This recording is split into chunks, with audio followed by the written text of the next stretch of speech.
Teringat juga dari dulu duduk belajar makhraj huruf itu, ada juga yang diajar atas jari dulu. Jadi kita ini bagus juga saya refresh balik. Bagaimana teknik dia sangat berguna lah, saya ingat sangat berfaedah. Terutama bagi orang yang mula-mula nak faham tajwid lah pada golongan muda baru belajar Quran.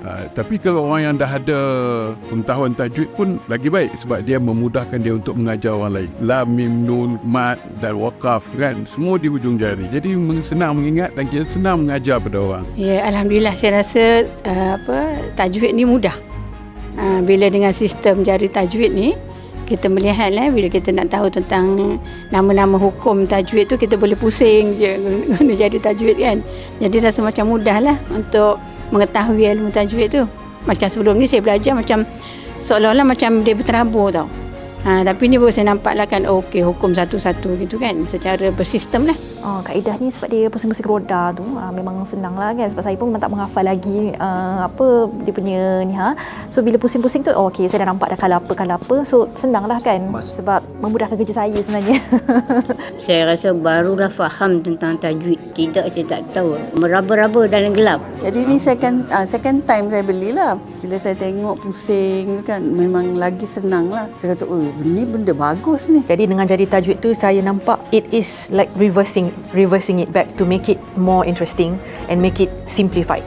Jadi di situ yang menarik minat saya sebenarnya, sebab saya nampak the innovation of the jari tajwid itu dapat membolehkan sama ada orang yang dah mahir ataupun yang tak mahir sekalipun untuk mempelajari Al-Quran dengan lebih confident. Memang garanti mereka lebih berminat. Kita faham, senang nak ingat. So maknanya kalau orang yang tak zero knowledge pun akan boleh faham konsep tajwid ni dan apply. Saya pun dalam bidang pendidikan, kita memang suka dengan alat-alat inovasi sebegini untuk memudahkan pembelajaran tu lebih seronok. Dan yang paling best tools yang ada dalam jari tajwid ni sangat-sangat membantu orang macam saya.